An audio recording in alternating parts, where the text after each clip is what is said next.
Hello and welcome to this week's Talky Tuesday with me, your host, Winters SEO. A little bit later than usual because rendering, okay? Sometimes when I render the videos, it gets it done in a very short period of time. Sometimes it takes 8 hours apparently. Don't know why. Well, it was a longer video than normal. This will be this Sunday's Battle Report, a 3,000 point game between the Sisters of Battle, Sultan is back, and Necrons. We went into the Pariah Nexus. We did a Pariah Nexus thing. And yeah, that was, I got it down from over 2 hours, 2:20, down to just over under 2 hours. Because I try and make them as short as possible. But 3,000 points with Miracle Dice and Reanimation and 6 up, feel no pains with some shrine that has 18 wounds and 18 attacks. And it's just, Sisters. I like playing against Sisters. I like playing... I've never played with them, but I like playing against Sisters. There's something about that army. Maybe because they're Space ISIS, you know. They're really fanatical. They're all, hey, remember Joan of Arc? Let's make an army all Joan of Arc. It lands with all the fur releases everywhere and the Miracle Dice. The whole thing, the theme play. I like playing against Sisters. There's something about that army. If I had to get another army, I'm tempted with that army, you know, if I had to. Got too many armies on the go right now that need updating. There's the vehicle pool for the 13th that I intend to get done. There is Fulgrim, who is pretty much, I need to do his base. But this is where we are with Fulgrim. You know, when you're painting Primarchs, you think like, well, like the greeny glow I've done on his wings as well, the oily. You're like, where's the Primarch? He should have another few layers on him. Should have another, because you only get to paint a plain Primarch once, and I did a few extra layers and a few extra bits of detail and a few extra bits here or there. You know what I mean? But I think he's pretty good. I like the way he's come out, and of course, as I told you guys last week, when I finish painting Fulgrim, I need to paint the other Fulgrim. That's the plans anyway. But Fulgrim, and that'll also be my Hobby Apocalypse, like definitely smashed out for March. Double Fulgrims. It's not often you go on the double Fulgrim. Sometimes it's the singular Fulgrim. This will be the double of Fulgrim. Why do I keep saying Fulgrims? Anyway, I was late because the rendering on the video was longer. It's going to be a 3,000 point, 2 hour spectacular. It comes down to the last dice roll this Sunday. Check it out. It's awesome. Heresy tomorrow. More Mechanicum tomorrow on the Heresy. But Sunday, 3,000, that one's going to be a banger. But I'm here eventually. Here we are. Now, let's drop into the chat and see what's going on. Hi chat, how are you? What have you? We've got to get the food chat out of the way. I had bacon rolls, bacon avocado with it. I'd say bacon rolls, but it had a lot of stuff. It had cheese. There was all sorts of, it was a big, 2 of them. That's what I have for dinner. Gorgeous stuff. But normally we talk about food. How have you been getting on? What have you been painting? Have you painted a Fulgrim or 2 recently, or any other Primarch? What do you think about fighting with Sisters? I like fighting with Sisters. There's someone, I mean, it's guns, nuns with guns. You know, hi Inquisitive X, hi Red Richmond, hi Wrath and Constantine, hi Stuart Fields, hi Jackus Woods. Had a game with Jackus Woods the other day. Now screw the D10. What? What? Guns with nuns, zombie skeletons. Yeah, guns with nuns and zombie skeletons. That's 40k right there. Zombie skeletons? Are they zombie skeletons? The more metallic, clanky skeletons. They're still skeletons. There's definitely a lot of skeletons going on. There are no souls, the undead horde, things like that. I haven't tried conflict. And I didn't get stuck in the warp. No. I was late because this thing was still doing the thing. It took a long time to do the thing. But the thing is now done. You're in another painting rut. Life is getting in the way. Sometimes life gets in the way. I found painting ruts and things. Have you guys got any advices on how... Advices? Words are hard. Have you guys got any advice on how to get over painting ruts for Stuart Fields? Any advice? Here's my advice. The waves come and the waves go. Like sometimes you feel like I need to go to the gym, and you might hit the gym for a couple of weeks, and then and then the waves. Read a book, go for a walk, paint. Actually, sit down and get something done. I feel like when you've got that wave, grab it. Grab the wave when you can. Outsource to someone else. There's always Jackus Woods. It's always an option. Outsourcing to a third party, that can get your painted stuff done very quickly as well. But I like to ride the wave. So, like at the start of the Emperor's Children project, I was smashing it. I did loads.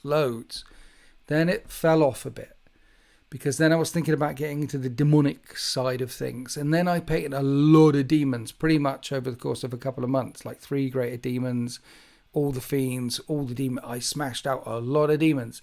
Then it fell. You've got to ride the wave, the ups and downs of the roller coaster, you know. When it hits you, then grab it. Then because you want to. That's your subconscious is just saying go. And you've got to go with it. I quite like the idea of bolt actioned, but the Conflict 47 stuff is meh. 40k just does sci-fi better. I mean, one of the best things they did was the lore, wasn't it? The lore. It wasn't just about selling miniatures. They fleshed out lore and lore, and there was some lore as well on top of the lore. I don't know if you know, but the Warhammer lore is quite lore. There's a lot of lore. In the scale of 1 to lore, I would say Warhammer lore is like at lore. Here's a lore question for you. I know all of you in the chat are like serious gamers as well. Bot action's fun, but lacks mission variance. 40k does that. Yeah, bot action. Bot action, I know AP Burn loves, but bot action's got a thing. Good thing Codex educates you on how to use. Yes, okay, we can go straight into that if we want to. Thank you, Mythrandon, for bringing us straight back to the Warhammers. Because I did have a topic today. Now, the topic today is what makes a Codex good. The reason why I need answers to this, guys, that I need your help with this, is because we're doing a special edition STC Reloaded, maybe part 1, part 2. I'm filming it on Thursday with my partner in crime, Warsmith Chris. And we're going to break down all the 10th edition codexes from the best to the worst. And why? What do we, where are the good ones? Where are the bad ones? Now, I can think about the bad ones spring to mind quite quickly. But what makes a codex good? In your opinion, what makes a codex good? What do you mean stay off target? Let's stay on target. Let's get straight into the target, Inquisitive X. A good codex educates you on how to use the army in a simple way. It should be good at some things, but not too good, and have no heavy counter. It should also be the same 6 months after release. A good codex should definitely be the same 6 months after release. I mean, we can all agree that the bad codexes that get retconned on day 1 and then retconned again, and they have an emergency battle focus tome update data slate redo codex thing. What is it called? The thing that they do my arm missed the table there. Did you see that? When they do the thing to update the thing within a very short period of time, we know that they're shit. I'm looking at you, Admech. I'm looking at you, Gene Stealer Colts, whose special rules have been updated almost immediately. You can tell a bad codex. Even Games Workshop knows when it's a bad codex, and they have to update the codex straight away. But what makes a good target?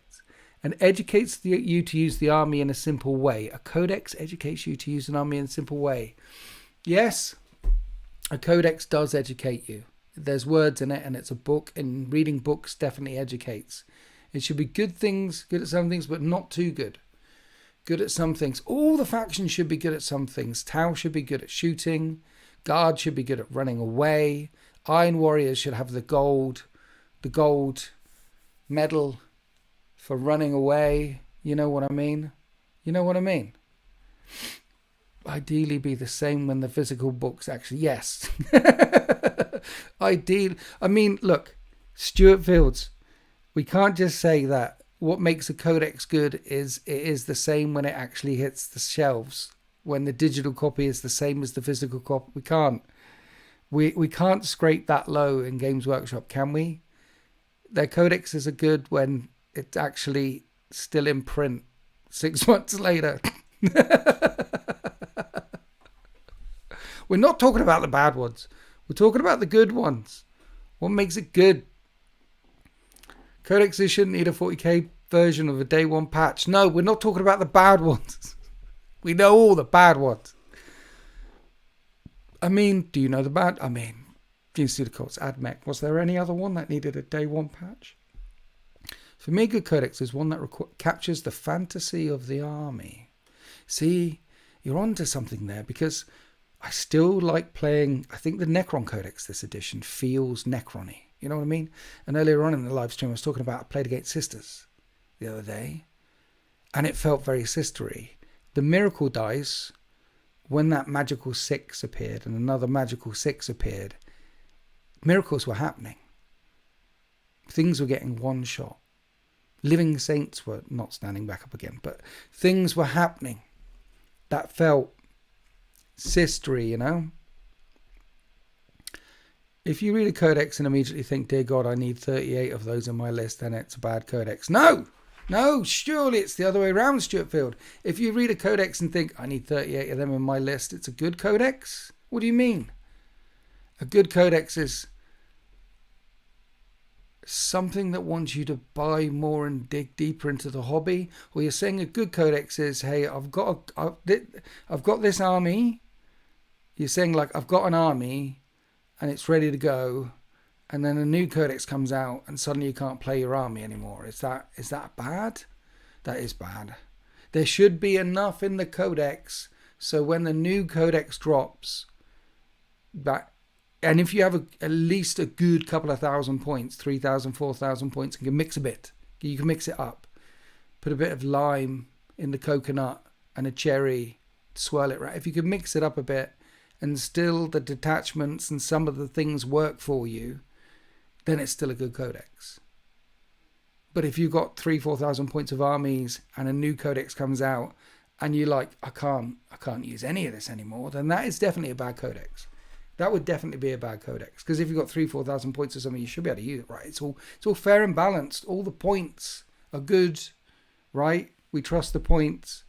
But also, when a codex comes out and you're like, I want to buy 3 of them and 6 of them and 2, and it makes you want to try a new detachment or a new list, then that's a good one, isn't it? That's a good codex. Good codex should let you take all the units and makes them viable. Yeah, I mean, Wrath of Constantine.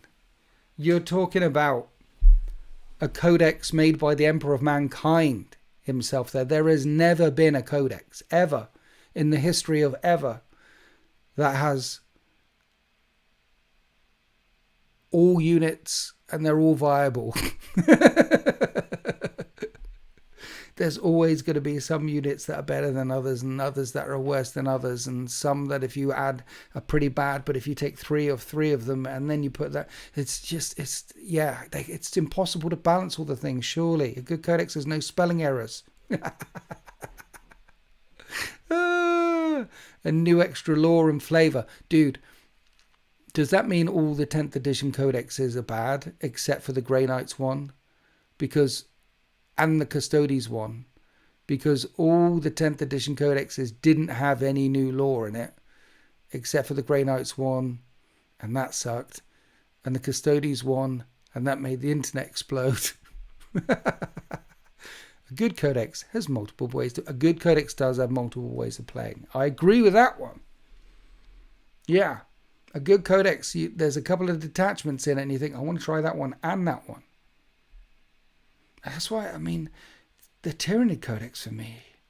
Guys play Tyranid? Any of you guys play Tyranids? I looked at that and thought, I'm still looking at it thinking, because it's too prescriptive. So there are multiple ways to play, but it's too much. Like the Horde one, you have to bring all the Horde. The Stealthy one, you have to bring all this. It's too much one or the other. Whereas Space Marines, you can do the Jump Out of Transports one, you can do I'm a bit stealthy one, you can do Gladius one, and it's not that prescriptive on all the troops that you take. You can mix a bit. Eternal Crusader, yes. Apology received. A good codex is play tested thoroughly before it gets published. Again, Fantasyland. Fantasyland. We're not talking about Fantasyland. We're not talking about play testing, chat. Come on. We're talking about what makes it good. A good codex is something that's nice and flat and you can rest a plate on it and carry your didn't. That's fine. That's true. A good codex has a nice aerodynamics, particularly if you tape the pages shut. You can use it like a frisbee. That's true. But play tested thoroughly before it gets published. That's not true.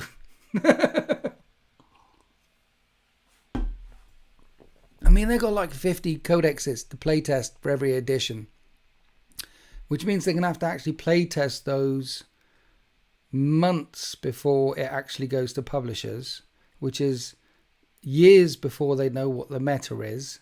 So even if they did play test it thoroughly, by the time it came out, the meta would have shifted and it'd be irrelevant anyway.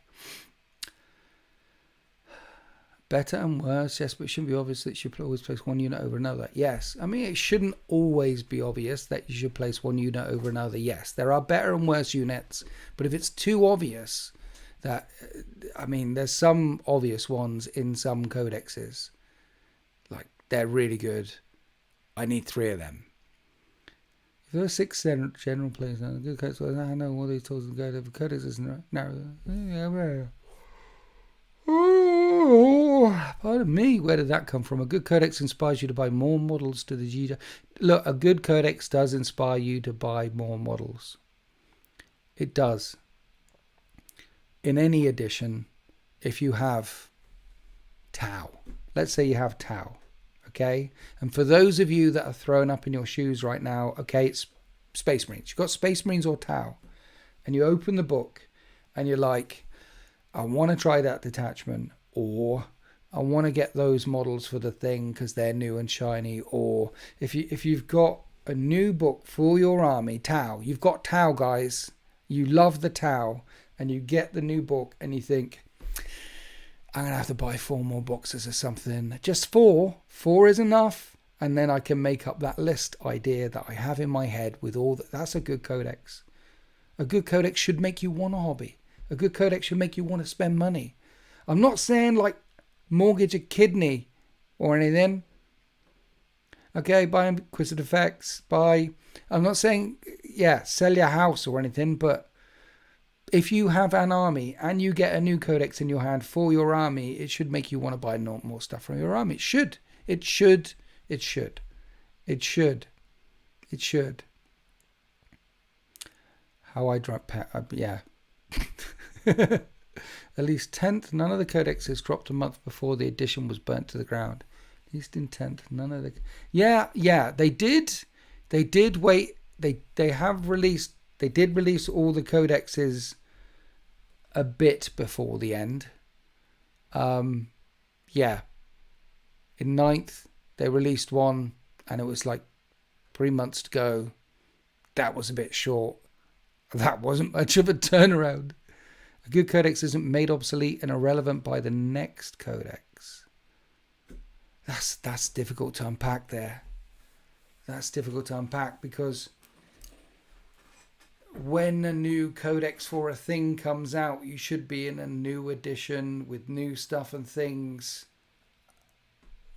Yeah. You know? What do you mean? What do you mean? The new one should...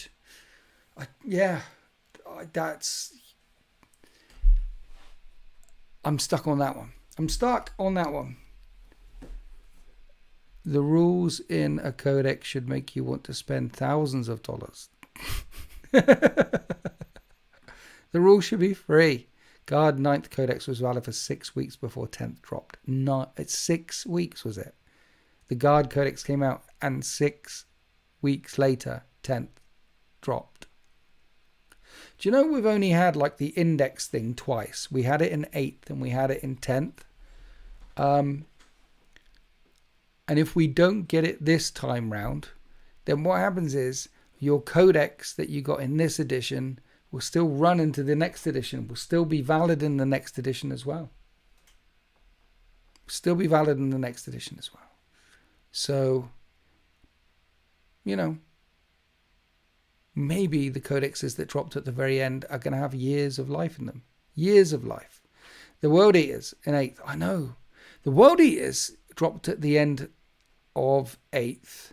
Felt like a break glass in case of an emergency thing for me, because it was dropped very, very late in the edition, and you'd think they'd do World Eaters somewhere around the launch time. Mind you, they didn't even do Emperor's Children somewhere around the launch time. It's a whole new faction.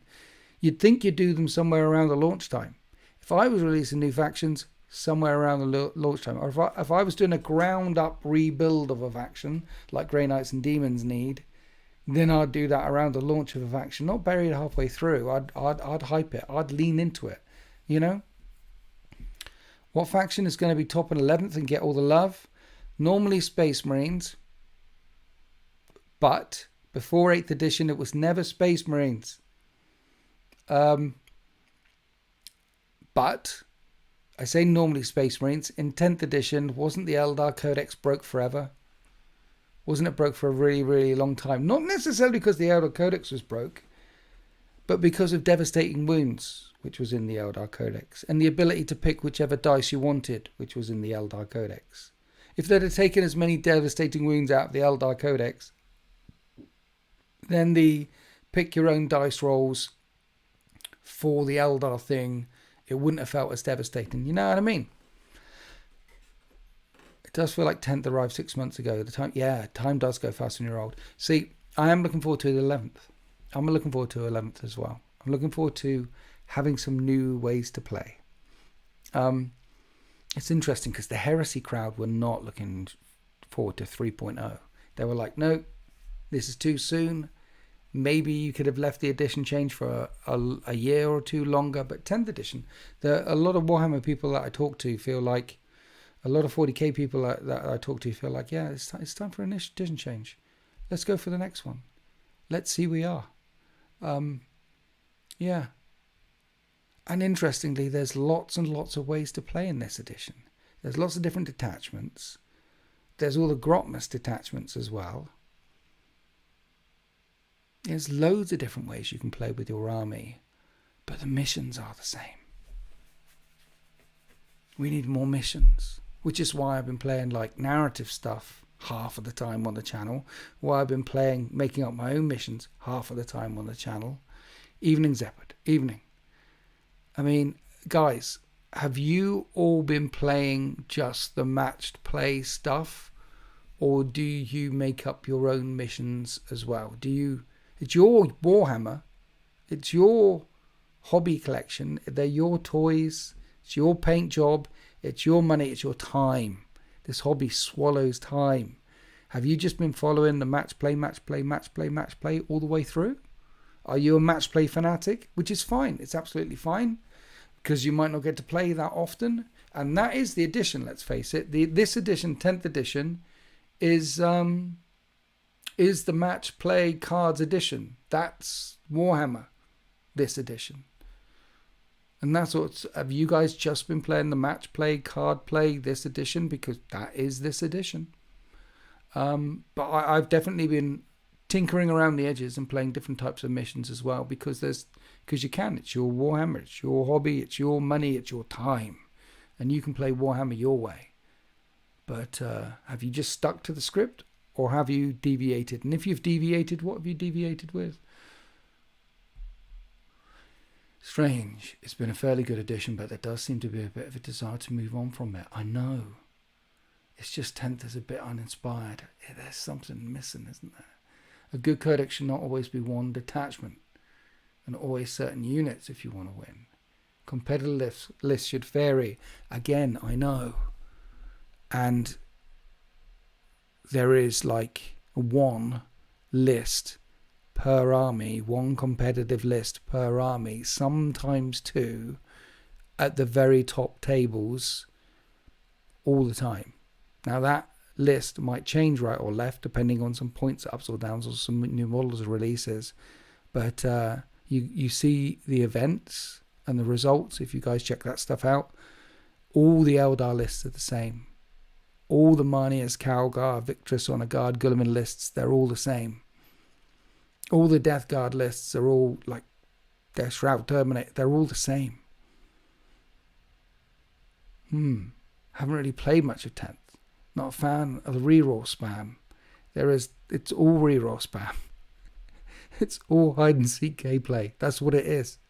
How many rerolls do you have, and how much lethal and sustain do you have? That's it. There's a lot of that going on, but that's the addition. This is the addition in. Play cards. Most guys I game with enjoy narrative games far more. Yeah. We need more ways to play. I want to see in the next edition, in the main rule book, like 6 key ways to play in the main rule book. For noobs, for Timmies who have come over from Space Marine 2 or Dawn of War or whatever else might be coming in. When little Timmy joins, he's not trying to be the ITC, GTC, he's trying to just play the game. So we need that going on. A Maelstrom of War deck, Open War deck. Because I want these things so badly, they're definitely not going to happen. The next edition is going to be a refresh of this edition, and it's going to be more competitive, more all the time. And that's what 40k is now. Okay? You know what? I'll still lock into my projects. I'll still paint up all the Empress Children. I'm still going to do the vehicle pool for the 13th with some Brutalis Dreadnoughts and some Gladiators and some other things in it. I'm still going to build up that for the 13th. And I'm still going to play 40k. Because I like rolling dice. I like grim dark. I like telling stories. It's telling stories with dice. That's what 40k is. It's telling stories with dice. I mean, if you just wanted to play with dice, you could just play with dice. And if you just wanted to move models around, you could play chess. And we don't do that, do we? Like bolt action players, they want to play a World War II thing with Shermans and Tigers, oh my. They want to do that. It's about the story, the interactive story that you play with your friends and what little stories come out of it. You wish there was really less dice rolling in a dice game. There's less dice rolling in Heresy. I think that's one of the strongest things about their Heresy rule set is there wasn't a lot of rerolls to begin with, to be honest, with Rending and Shred and Mastercrafter. There wasn't a lot of rerolls anyway. I mean, compared to 40k, there was 90% less rerolls than 40k in Heresy. And now there's none, which means there's also a lot less dice as well. It's definitely one of the strongest suits about that game. The core, the mechanics of that game inside all of the crap around the outside that they've broken, the core on the inside of that game is actually quite strong. It flows better. The game itself flows better than it just, yeah. There's a lot to unpack with Heresy 3.0. After 30 years, I don't really need another physical book. I've got almost as many armies as Saltwan, and I don't have room on my bookshelf for 67 Codex. Are you arranging any events this year? If so, where? Yes. Yes. There is Firestorm Games in Cardiff, which is happening on the 8th and 9th of August. Firestorm Games in Cardiff, 8th and 9th of August. If you go to my YouTube page, and then along the top where it says videos, shorts, playlists, there's one that says posts. Click on that. Scroll down. I posted about it, about some of the events coming up, and I put the links in there for the events. There's one 40k event, which is Realm of Chaos 2. We did Realm of Chaos Part 1 back at Firestorm Games in Cardiff, and we're doing Realm of Chaos Part 2. Then there's the Ashes of Unity Heresy event. There's a link for that in it as well. And then later in the year, I'm doing my narrative event. And we already did an event earlier on in the year. So 4 this year, the community, we're doing 4. Yes, is the answer. I like Heresy. The amount of combats that felt like a sure thing that went awry out. Yeah. Yeah, because, yes, weird things when you haven't got control of any rerolls or things. Heresy, the dice, there's more of those extreme moments that can happen. It can be very, very swingy because there's no dice, there's no rerolls in it. Like you can have stuff that works really well and kills loads of things and stuff. I've had games of Heresy. I had one with Richard Sam. We actually filmed it. I had a game of Heresy where at the end there was like 3 or 4 full units dead, lots of wounds taken off of other units, but only 3 or 4 units dead. Not a lot died, and it was a really high scoring game. Conversely, I've had another game where the dice swang and it was all 1s and 6s all the way through, and it was brutal. Heresy is a lot more swingy, and I like the swingies. I like the ups. Like 1s should feel bad, 6s should feel good. There should be a way to play where you're trying to beat someone like a Space Marine 2 operation and you're not competing against your opponent. Your opponent plays with you, not against you. Some kind of horde mode. There's definitely some... They could do it. They could do that. There's definitely... Mithrandon, you're not chatting shit. There's something they could do. Some kind of horde mode. Almost like a board game against Tyranids or Orcs. You'd need a lot of models though. But unending swarms that come in that you could fight. There's something there. There is something there.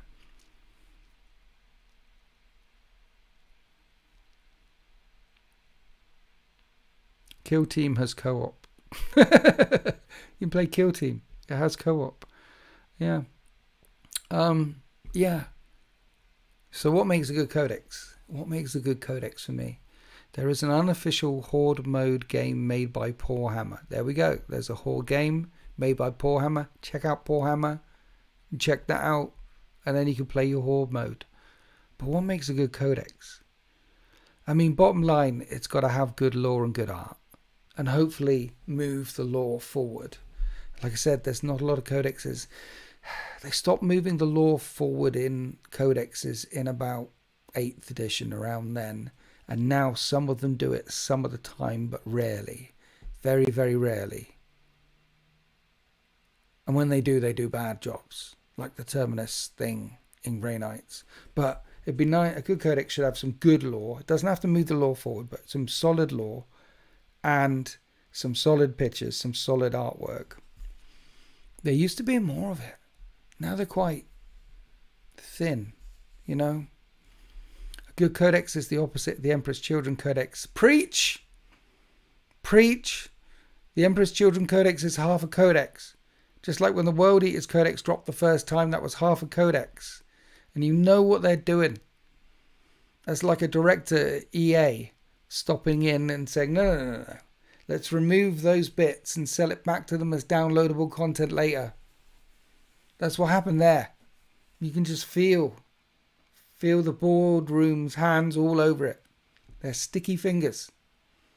Yes. The Emperor's Children Codex was thin on the ground. But I like it. I do like the Emperor's Children Codex. It's one of my favourite armies to play. Saying the Codex is bad, but maybe just because it's new and shiny and it feels like hard mode, but I don't know. Good evening, War Weasel. How you doing? So a good codex. It's the opposite of the Emperor's. But why though? Why is the Emperor's Children Codex just so thin and crappy really so fun to play? I don't know. There's something about it so fun to play. That's fast. They're fast. Fast is good. And they're just... Maybe because it's just the bones of a... It's the Emperor's Children Codex is pretending to be a codex. It's not an actual codex. So trying to get something that is pretending to be a codex to function like a codex feels like a Rubik's Cube. Feels like something that I'm unlocking myself anyway. So when you actually manage to pull some meat off of the marrow and it turns into something other than you get something out of that tiny little book, the rewards feel better. It feels greater. It feels like you've actually achieved something. Like I've got some mean lists coming up now with the Emperor's Children because now I've got demons. Turns out all you needed was demons all along. Turns out the slip to chaos is inevitable. You guys are going to slip to chaos. You know that. You're going to fall to chaos. I mean, is there anyone in the chat who hasn't got a chaos army yet? Anyone? One's in the chat if you haven't got a Chaos Army yet. You will fall. It's just a matter of time. Like, I stayed away from Chaos for such a long time. A good 20 years I stayed away from Chaos. There's a 7. Nurgle for life, you see. Nurgle for life. He knows. 7. Not a 1. 7. There's a couple of ones. Red Richmond's, Jackass Woods, you are going to fall to Chaos.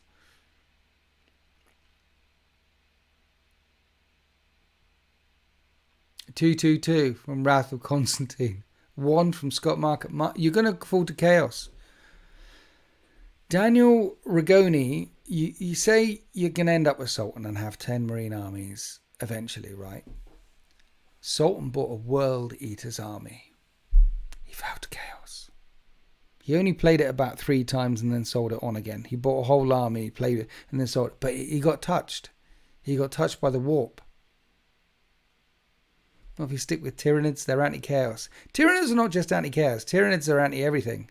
Tyranids are anti-life. They even eat themselves. And then War Weasel's Team Erebus all the way, you see. He knows. He knows. Red Richmond, I don't own any armies at all. And don't expect to win the lottery to afford them anytime. You don't own any armies? Wow. There are a bunch of people, though. That percentage of people who don't actually collect, who just watch battle reports, who watch lore, who read the books, it's actually a lot higher than I thought it was. Because way back, I assumed that you do the 40k thing, you got some things. But there is a good chunk, I want to say 5-10% of the whole people who are in it haven't got any models. Mind you, the people who aren't in it, the tourists at the top end who float around and look at a bit here and look at a bit there and read, there's a huge number of them. I'm talking about the people who are in the hobby, in it, invested in it. Tried Eldar, don't like the taste. You don't want to do Eldar. Craftworld Eldar. I mean, Drukhari interesting, Harlequin's interesting, but Craftworld Eldar, stay away from that. Is Dark Angels a Chaos army? No. Dark Angels are not Chaos. They're loyalist. Always have been. The Dark Angels are Chaos army. I feel like that's an old meme now. We've had some answers in the Heresy. They never really turned to Chaos much. A bit. Okay, a bit. But it wasn't... Okay, maybe. Will never fall to Chaos. Robert Doherty, you will fall to Chaos, sir. It's inevitable. Enjoy the game, the lore, and the community. Thanks, Red Richmond. Can't afford to collect and physically can't paint. Look, I can't... Yeah, I could never paint. But once you start putting hours and hours and hours and hours into things, eventually you'll be able to paint. Most of it's cheating. Most of the painting is cheating. The Bobbins has never played the game just like the models. Yeah. But you will fall to Chaos. It's inevitable. You know, like Eisenhorn, and there's the Inquisition. If you join the Inquisition, right, you're a new Inquisitor. Bobbins. Red Richmond, you're a new Inquisitor, okay? Robert Doherty, you're a new Inquisitor. On the street, on the beat, right? Meeting up at the precinct with the other Inquisitors, having cups of coffee, occasionally chewing on a donut, you know, shaking down the local bookies for extra cash, doing all the usual Inquisitor things. Anyone jaywalking across the street, you're shooting them and the puppy. Normal Inquisitor things. You start off as a Puritan. That's how all the Inquisitors start off. This is the Codex Astartes. I'm following it. I'm Judge Dredd. I am the law. I'm following it. They all start off as tall, upstanding citizens, loyal to the Emperor. But you know what? They get exposed to chaos on their journey, bit by bit by bit by bit by bit. And they overcome chaos and they kill some chaos things. But the problem with chaos is it sinks in like radiation. Fighting chaos is a bit like fighting monsters in the rain. You can kill the monster in the rain, but you're going to get wet. And that sinks in. It sinks into your dreams. It sinks into your hopes.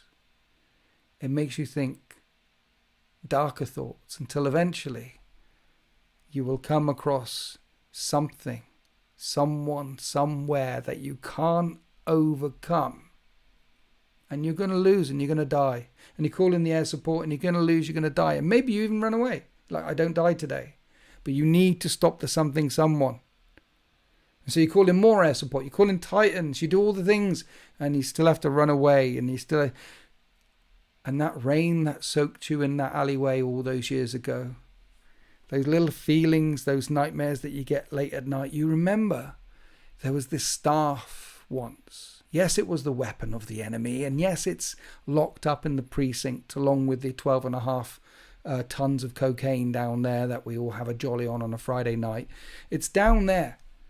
But if I use that staff, if I use the weapon of my enemy to destroy my enemy, then maybe I'm good. After all, that's what the Emperor does. The Emperor uses the power of the warp. Sanctioned Psychers use the power of the warp in order to overcome the warp. And you take that staff and you use it.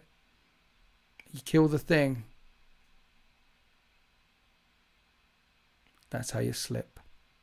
That's how you fall off the cliff. And that's how Puritan Inquisitors, if they live, if they survive all those years on the beat, 10 years, 100 years, 200 years, if they survive, they fall to chaos. And if you are in this hobby for 200 years, you too will fall to chaos. Do you hear that sound, Mr. Anderson? That's the sound of your death. That's the sound of inevitability.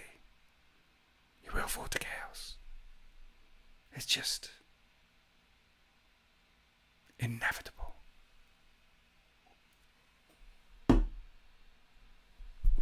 I'm definitely getting new Defiler as well. A couple of them. Invector Purified, good. You leave a fall to a filthy Xenos player or a filthy Chaos player. For me, it's both. See, Iron of the Spoon just went both ways. Sometimes you've got to swing both ways. Being a long time Chaos player, I have to look away at the Helldrake statue scenes in Space Marine 2. It's too much to take. The way they disrespect. What? Why? I like the Helldrake in Space Marine 2. Good evening, Warboss Flesh. I like this. I like the Helldrake in Space Marine 2. Yes, when the Dreadnought beats the crap out of it in the new operations mode and in the main story arc, I can see what that. But the Helldrake in Space Marine 2 is really hard to kill in that operate. It's a tough one. You know you're going up against something from the warp, which looks like a Drake, which may have come from hell.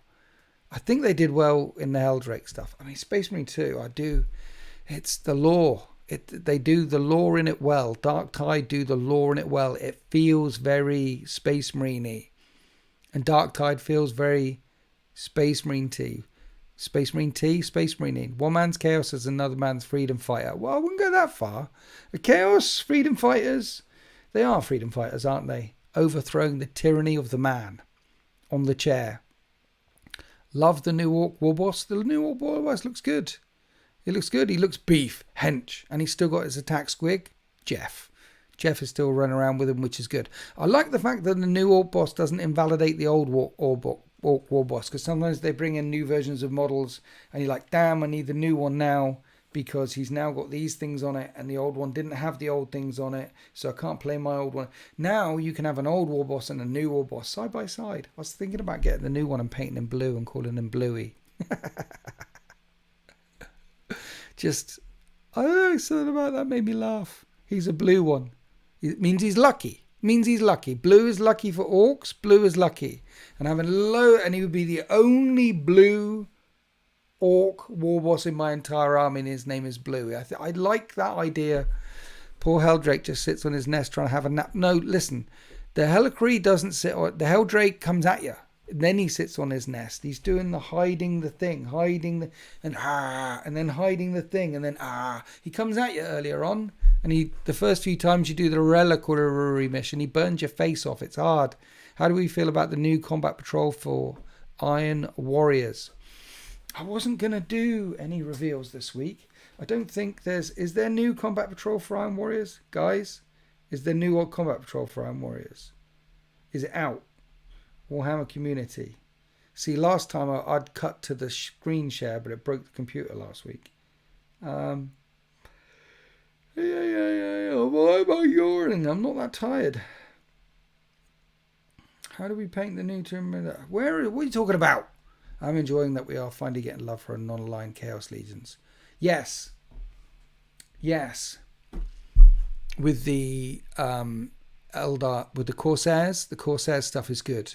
We need more non-aligned Chaos Legions. We also need more love for more unaligned Space Marine Legions. You know? Aren't all the combat patrols and battle boxes just overpriced rubbish now? I don't know if they're overpriced rubbish now. They seem to be quite popular. There's a small subset of people who play combat patrol, and those people tell me combat patrol is good. Like getting a combat patrol box and running it against another combat patrol box, they tell me that's good. I keep yawning, I don't know why. Oh, no, I do know why. My cat, my old pussy, he had his birthday the other week. He's in his 90s now, and some nights he cries all the way through the night. Like he'll wake up every hour and cry, and then 2 hours later and cry, and then the next hour and cry, and you have to shout back to let him know that you're still in the house, because he's in another room, under a sofa, on his donut, something like that, you know, like down there. And if you don't cry back and say, hey, we're here, he'll keep crying. It's outrageous. The box of 2 Repulsor Executioners is weird. I don't hate any 40k players enough to subject them to 2 rounds of shooting with the many guns per round. 2 Repulsor Executioners is weird. Yeah, but what they're doing is, look, it's, have you got any Repulsor Executioners? If you haven't got any Repulsor Executioners, buy this box. It's got 2 Repulsor Executioners in it. That's the thinking behind the battle boxes, isn't it? There's been 2 boxes for Emperor's Children, for example. There's the original one, which had 2 units of Noise Marines in, and the Infiltrators, and the thing. And then the other one that came out had the 3rd unit of Noise Marines in, Fulgrim and the Flawless Blade.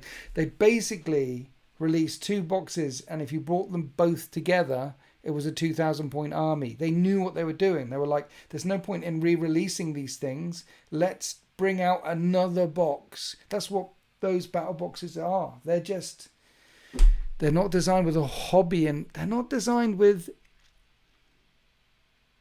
reason in mind. There's no reason in mind. It's the only, it's just about, hey, let's sell more of them. That's what they do. And Service Skull has gifted 5 memberships. Thank you, Service Skull. Welcome to the chat. Can we get some GGs in the chat for Service Skull, you absolute legend? Thank you. Thank you. It was revealed on Monday. It's a warp, so 10 Legionaries, 5 Havocs, 5 Terminators, and upgrade suite. Nice. So there is a new Iron Warriors box. 10 Legionaries, 5 Havocs, 5 Terminators, and an upgrade sprue. An Iron Warriors upgrade sprue. That's cool. Thank you, Service Skull. Absolute legend. It's under the new battalion page. It's 5 Terminators. Right. Yes, I own one. I don't like using this as yeah. Okay. Iron Warriors upgrade sprues are good. Corsairs upgrade sprues are good.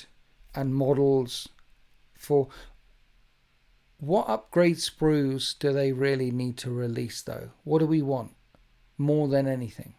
Because you can get upgrade sprues now for quite a few Space Marine stuff for 40k. I think we need an upgrade sprue for a lieutenant. Where is my lieutenant in Terminator armor? Where is my lieutenant on a bike? Where is my Calgar in an Imperial Knight? Where is my Calgar in attack? We need more upgrade sprues for Calgar. We need Calgar Tank Commander hanging out the hatch of a repulsor. We need Calgar in a war suit, an Invicta war suit. That's what we need. Pretty disappointed that it doesn't look like Iron Warriors are getting a value box. No, I mean, I was hoping, I didn't know, but I was hoping that the Iron Warriors were going to get their own Codex. I think an Iron Warriors Codex would sell. They are one of the most popular Chaos Space Marine Legions. You want an upgrade sprue for word bearers? We don't want an upgrade. We don't need upgrade sprues for word bearers. They've taken so much from us already. We don't need that. You're painting a lieutenant as we speak. Of course you are. Of course you are. We need more lieutenants. We're always... There's going to be more characters. Yes. The war boss thing is good. We're going to get some more orc things is good. Space sharks. Loyalist space sharks. Upgrade sprues. No. We're not going to get... I mean, Carcharodons. It would be great if we get there. But upgrade sprues. Want an upgrade sprue to make my own chapter master. Imagine if there was rules in the Space Marine book. This is one of the things they got rid of. Like in the old books, like in Heresy now, you can have a character and you can put on it what you want. There's still modeling opportunities for different characters, different centurions, different praetors, different centurions. That's different chapter master and different captain levels. Praetor being a chapter master, a centurion being a captain sort of level-ish. And there are some weapon options going on there, except for Master of Signals locked in, and Apothecary locked in, and Praevian locked in, and some are locked in. But there's still some options there. We had that in 40k. Like now in 40k, how many captains are there? Not talking Malleus Cargar. There's a captain. There's a Gravis captain. There's a Phobos captain. There's a captain in Terminator armor. Am I missing any captains? How many captains are there? And that's 4 separate data sheets.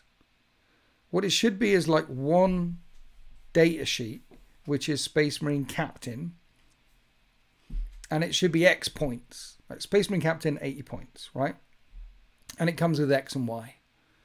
And then below that on the data sheet is... You can bring a Gravis one, and that's plus X points. You can bring a Jump Captain, 5. Bring him Gravis, he gets this. Give him Phobos, he gets that. And these all add points. So it costs 80 points. And then whatever weapon options you want to put on them, you can put on them. But only the Phobos one can bring the sniper rifle, and only the Terminator one can bring... no, even... It's a captain. It's a captain. Sod that only stuff. It's a captain. If the captain is in Terminator armor and he wants to bring a sniper rifle, let him bring a sniper... He's the captain. He's the captain. I think 11th edition will definitely see a new faction. We've seen a new faction in every edition, Robert Doherty. We've seen a new faction. This edition, the brand new faction that we had never seen before, standalone Codex, was the Emperor's Children.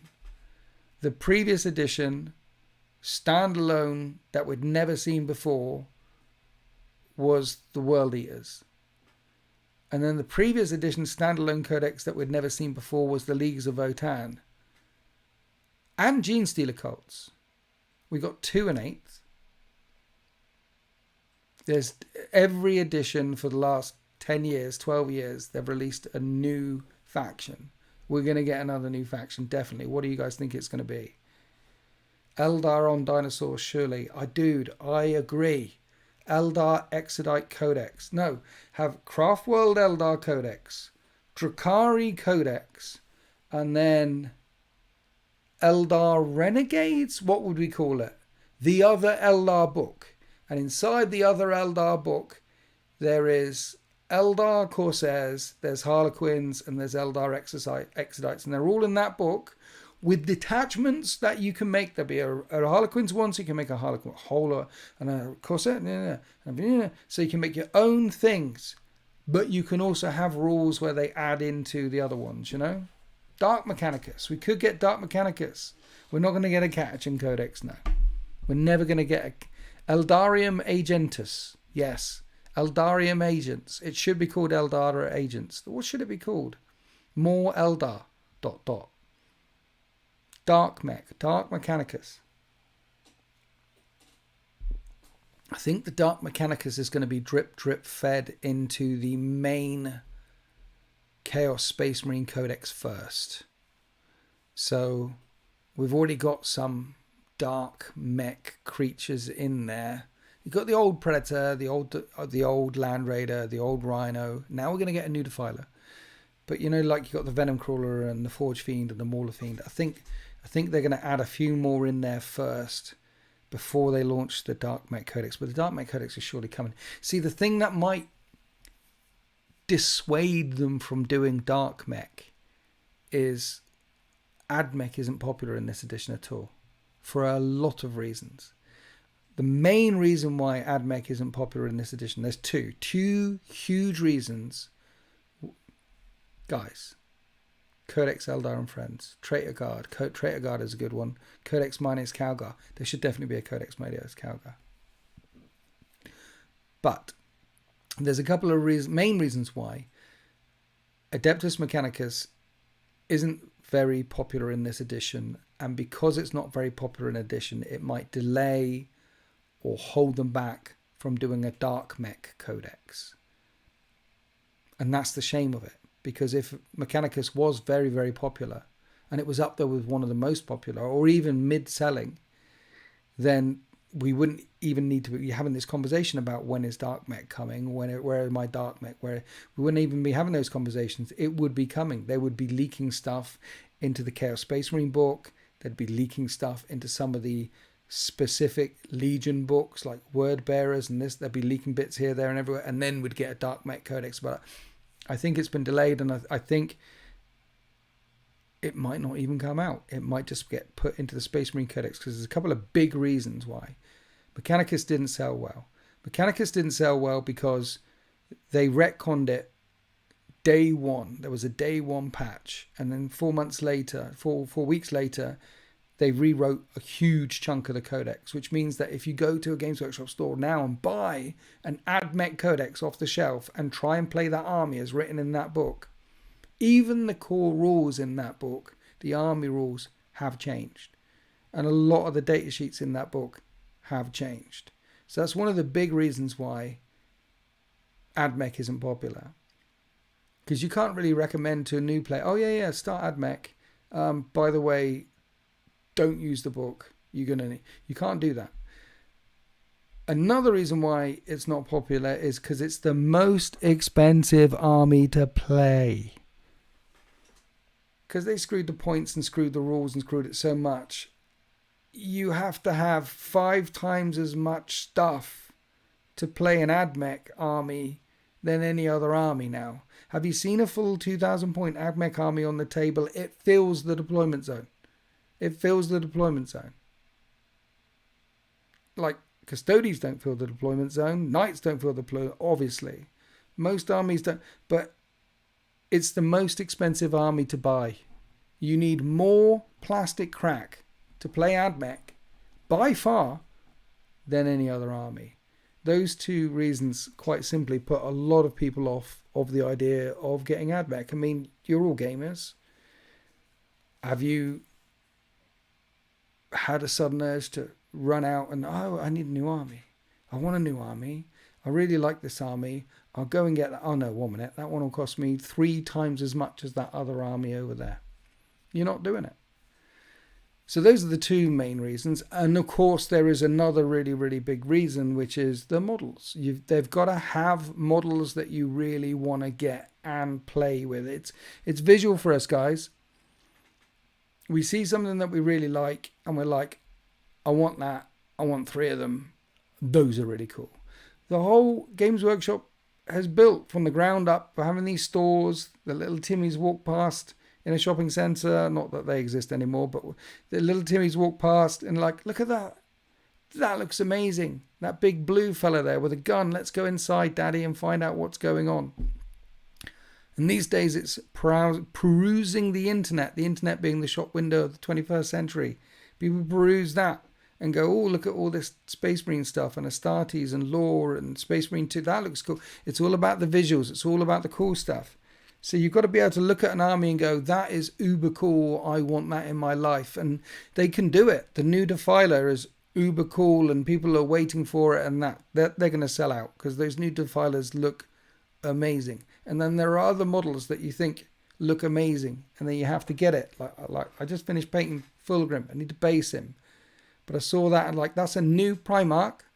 I want him in my life. That model is amazing. And end up getting a whole new army because of it. And then you look at the AdMech army and you go, why is Inspector Gadget on stilts? What's going on there? The Stalk Spider tanks are pretty cool. And they are bringing out a bit of a beefier Skitarii model heavy infantry coming. And Cataphrone robots look pretty cool. There's some models in it that I think look really, really cool. But there are some that do not look uber cool. I mean, you just compare the 30k AdMech, big, bulky robots, clockwork tanks, crackness, a siege engine, Voltarax drones, flying through the sky, Myrmidons with massive axes, roided up and cyberpunked up to the max. You look at that, which screams threat and chonk and power and war crime technology weapons, and compare it to the Skitarii that is in 40k, and it's night and day. There's some awesome Skitarii models. I have a lovely Skitarii massive collection, but I much prefer the 30k model range for AdMech than the 40k model range for the AdMech. And I think that's another reason why you don't see a lot of AdMech armies out there. It's expensive. The Codex was invalidated when it came out, and the models need to sing. They need some kind of big chonking tanks in the AdMech. They need some kind of big chonky battle robots in the AdMech. Many other factions have got Grey Knights have got the Dread Knight. Space Marines have got really big tanks. Eldar have got tall Wraith Knights and Wraith Lord constructs. Orcs have Gorkamorks and Morkanauts. Guard have got really big tanks. They need a couple of really big feature pieces for the AdMech army that make people go, damn, I need 3 of them, and then they end up getting an AdMech army. So some kind of Walker, cyborg, cybernetic construct bristling with weaponries that looks really twisted, grotesque, like, what have you done, AdMech? That's evil. You guys suck. You should be in prison, all of you. I love it. That's bad. That's really, really bad. That's what we need. And then some kind of big, massive mortar shelling tanky thing or gun laser with world-ending war crime technology, radiation weaponry on it. That's what a couple of big, really feature things, and they could reset that range. The range would sell a lot better, but they don't have those feature models in there either. And those feature models draw the eye. And yeah, I mean, what do you think? Am I chatting shit?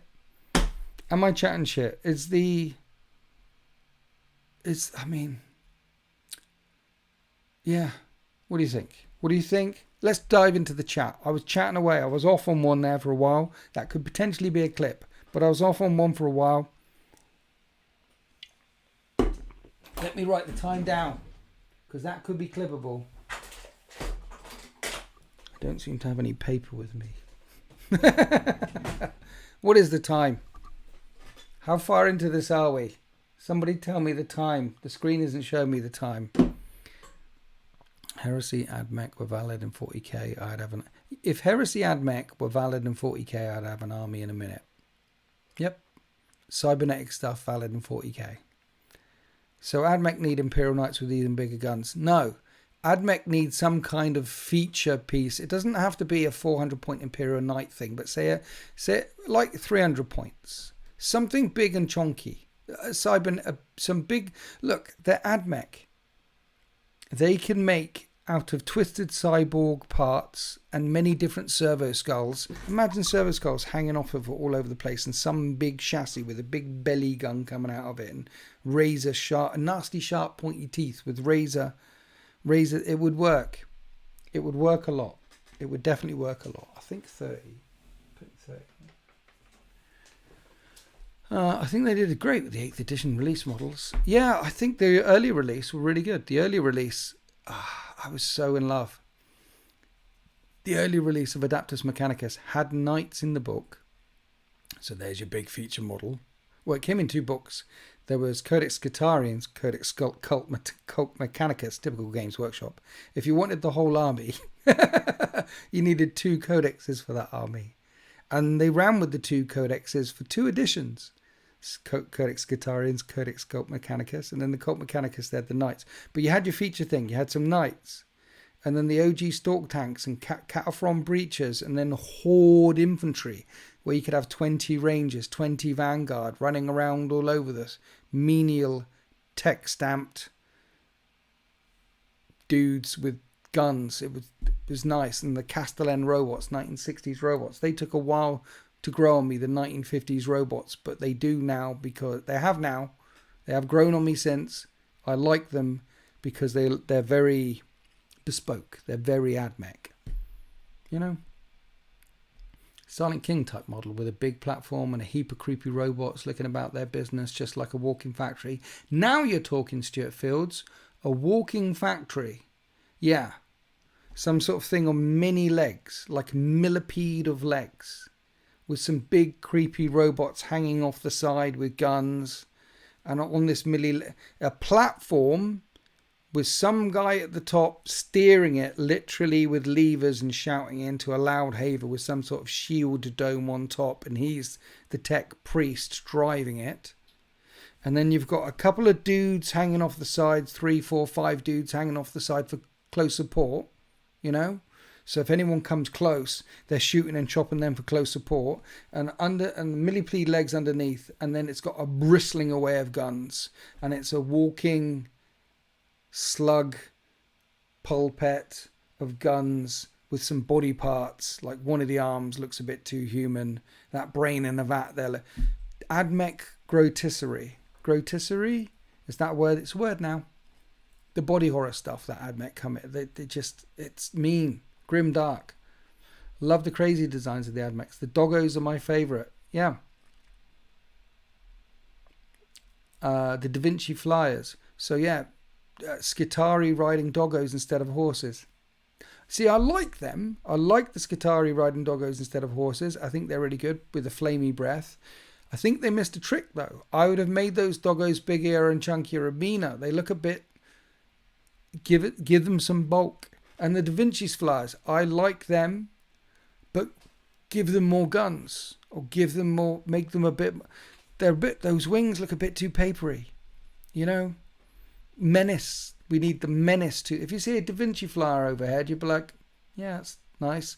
If you see a Helldrake overhead, you're like, oh my god, run in the other direction. Or a Valkyrie gunship, oh my god, run in the other direction. Not that you never need to run in the other direction from Valkyrie gunship, because their pants and always have been. You know, a Turvagon for AdMech, spitting out cheap units, guns all over it, choppy limbs. There we go. Now you're talking. Some kind of portal thing, gateway thing, which their factory mouth, and they're churning it out and churning it out and churning it out with guns all over it. Something with dynamism and horror of the Mortek Crawler or OBR, but for AdMech would be interesting. AdMech Star Wars AT-AT. AdMech Star Wars AT-AT? We don't want an AT-AT in 40k. 40k is entirely original IP, don't you know? Never borrowed from anyone.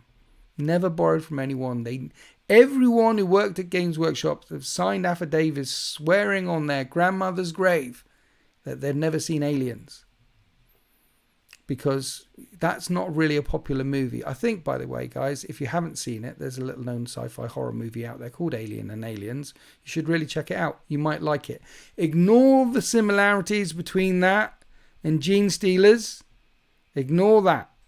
Because Aliens definitely came after Games Workshop invented Gene Stealers. It definitely happened afterwards. Also, Gundam. I don't know if you guys have ever heard of manga or Gundam.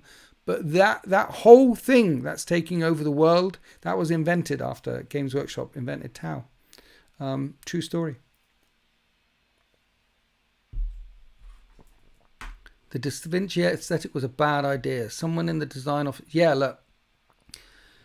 I can see what they're doing with the Da Vinci art, because you've even got transuranic arquebuses and ranger guns, right? And they're made of wood. They have wooden stocks and wooden barrels, and then all the weaponry and all the magnets and all the things. Because what the AdMech do is they look back in time, and in their brains, the older something is, the better something is. So the oldest guns were made out of wood. So Rangers have wooden guns. And the oldest flyers looked like that. So they make their flyers look like that. I think the Da Vinci aesthetic is good a bit. I think they've done it now. Now move away from it. I mean, yeah. Stuart's saying someone in the design team just ran with it and no one told them to stop. I think someone needs to tell them to stop now. They've gone as far as they can with that. Let's have some big chunky robots. Gundam, that shameless Tau ripoff. You know what I mean? Shameless. Gundam, Akira ripping off Games Workshop like that. I mean, Games Workshop should sue someone. Not that Games Workshop's ever sued anyone at any point. Very friendly company. Totally friendly. The best company. But they should definitely sue someone over the Gundam thing, shouldn't they? You're thinking the ATST. We've already got the ATST. That's in the Guard. You've got Sentinel Walkers and Scout Sentinels and Armored Sentinels, which is like the ATST. You've got them, right? Which came before Star Wars. The Walkers in that definitely came before Star Wars. Games Workshop invented those things. Yes, they didn't borrow it from anyone. What makes a good codex, guys? What makes a good codex? What do you think makes a good codex? I think, can we have this CTE Clone Wars 6 legs and the huge cannons? Yeah, see that? If Games Workshop, 6 legs and huge cannons, like Spider. I like the Stork tanks, the AdMech, the Skitarii Onaga Dune crawlers. And then they went for a hovercraft. Can we have some more Stork? Can we have Stork tanks back, please? And a 6-legged one would be good. But what makes a good codex, guys? What makes a good codex? I think good codexes stand the test of time, and that you still want to play the army. The AdMech don't need flying saucers. And you still want to play the army many months later on. I also think that don't think about the mechanical spider from Wild Wild West. Don't. Simplicity and flavour makes a good codex. I'm talking Sly Mobile. Codex Sly Marbo would be unfair. We're not allowed to have Codex Sly Marbo thrust upon the world because he would win all the time. What they did with 10th edition, remember in the previous editions, you needed the yellow army to play with the yellow one. You needed Ultramarines to play with Ultramarines. You needed Iron Hands to play with Iron Hands. But one of the things they did right in this edition was you didn't need an Iron Hands force to play the Iron Hands detachment. You don't need a White Scars force to play with a White Scars detachment. It doesn't matter what colour your collection is. You can try out these different detachments. Certainly certain armies leaned one way or lean another way. Certainly there's certain fate. The Raven Guard definitely play the stealthy way and definitely like those sorts of detachments. But you've got a Raven Guard army. You could easily play Ambush Strike Force or Gladius if you wanted to, because that's the kind of deployment they're doing. So that's definitely something that they did right in this edition. Definitely something they did right in this edition. Was, yes, not luck it in.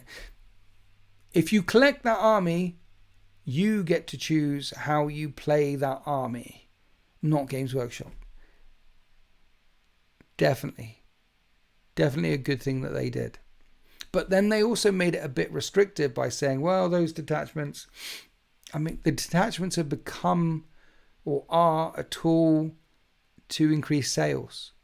Like if you want to run a particular detachment, you're going to need more tanks. If you want to run this particular detachment, then you're going to need more elites. It's just... But is that bad? I'm not sure that's bad. A good codex should try and make sure all the rules are connected in some way to the models. Absolutely. Absolutely. Absolutely. The models should feel like the models. The most fun and impactful rules should come from the table up, not from the book down. King Brownie, you're far too intelligent for one of my streams. That... I missed my elbow on the table again there. That is a good, insightful thing. Yes. A good codex means that when you're playing with your models, it feels like they should. Like sisters feel like they should. Some of the heroic stuff should. The most fun, impactful rules should feel like they feel on the tabletop. Definitely. A good codex should have chaos. No. That was a great decision. Just very, yes. Good codexes. Like Blade Guard veterans with a Judicia in it feel like they should. I think. A lieutenant running around with a bunch of intercessors feel like they should. I think.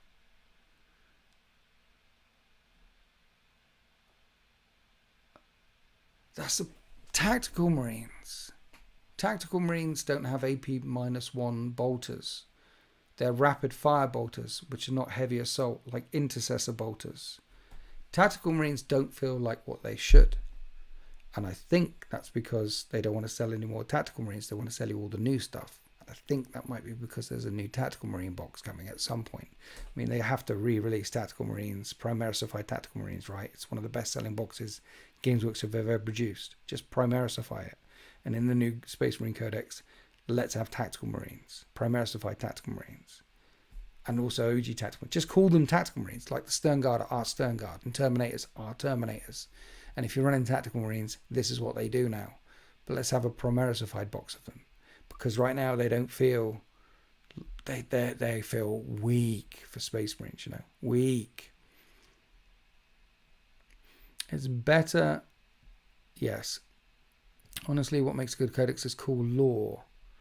Yes, we need good lore, good art. I mean, that comes as standard. The codex, if the codex doesn't have good lore, good art in it, it's not a good codex. You're going to have to, because you've got to remember as well that a lot of these codexes, I remember my first Space Marine Codex. You guys remember your first Codex, I'm sure.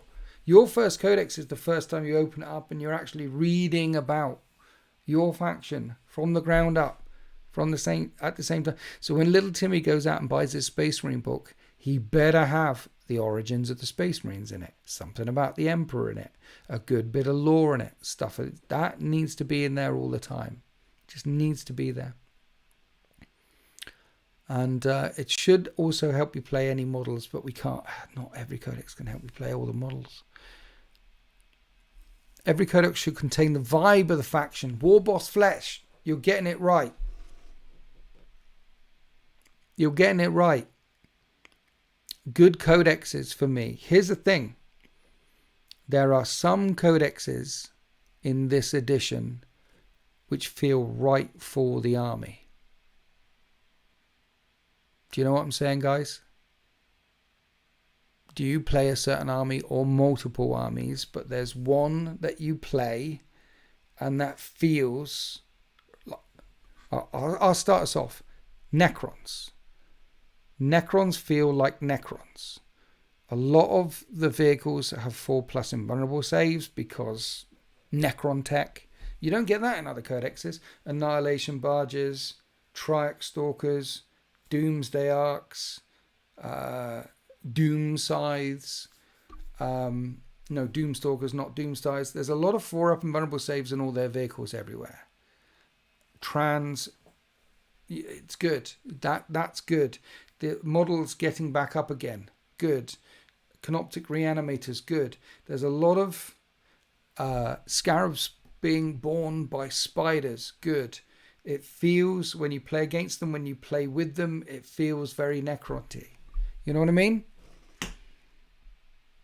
So when you say a codex should contain the whole vibe of the faction, examples please. Examples on your postcard, or chuck it in the chat now. What do you mean by vibe of the faction, and what factions are you thinking of in particular? Because I'm thinking Necrons immediately spring to mind. And Stuart Fields says that if he wants to feel narrative, he goes straight for his Death Guard. See, this is the thing. Like, I like the Contagions thing is good, but it's a bit busted. Like, they started off with Feel No Pains, and then they thought Feel No Pains was a bit and now they've gone to this Contagion thing. So there's rules that are feel good rules, and rules that when you're doing something to your opponent all the time, aren't they feel bad rules? Contagions.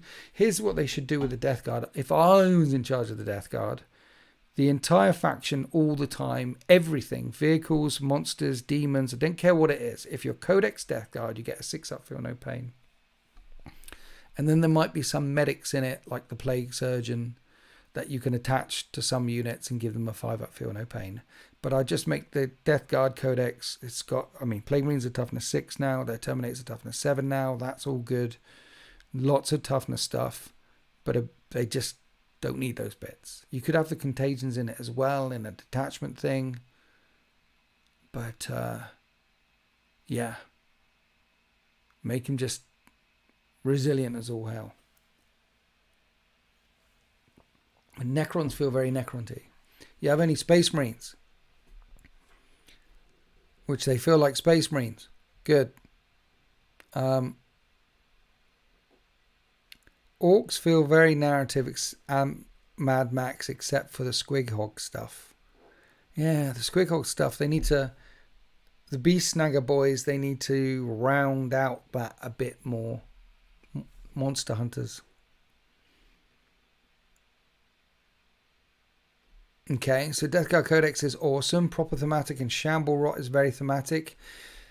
Maybe they should stick with, maybe I'm wrong. Maybe it should stick with the Contagions. Maybe Contagions is the way to go. Maybe. Necrons is a great example. Their core rule is very simple. King Brownie, preach. It's just enough for the army to function. The fun stake to, yeah. Core, basic, solid rule. Like it. This is controversial, but for me, 10th edition Eldar Codex was good. Now, Iron of the Spoon, I don't think that's controversial. When the Eldar Index dropped, it was broken, and the Eldar, for 6 months, they were winning 80% of the tournaments all the time. It was just Eldar. For half a year, Eldar won everything. They nerfed it, and then they nerfed it again, and then they changed Devastating Wounds, and then they changed Devastating Wounds back again because of that book and their core rule. Now, when the Eldar Codex dropped, and now they've got Fate Dice, or no, Insane Maneuvers, the maneuver thing instead, they got rid of the Fate Dice, they put the maneuvers in. The Codex does feel quite Eldar-y again now, because they're fast, really fast. And then there's a whole Wraith detachment in there. There's a whole Exarch Phoenix Lord thing in there as well. The Eldar Codex, and then it made Sultan buy more Eldar straight away. And he doesn't, it's like one of his new things. He's a Space Marine player at heart, and he ended up buying a lot more Eldar. Sign of a good Codex is when you get it, you have to buy some more stuff. I think the Eldar Codex is quite good, the new one. Don't tell anyone I said that though, because I hate Eldar. Orders in the Death Guard, in the Guard Codex feels right. Orders in the Guard Codex, Bulgrin's not being able to take orders does not. I know. Bulgrins, if you shout at a Bulgrin and give it an order, it should be able to follow an order. Why can't Bulgrins take orders? Why only infantry take orders, but not Bulgrins in the Guard Codex? The orders in the Guard Codex feels good. And it was too complicated before, and they've trimmed it down a bit now. Orders in the Guard feel good. I like it.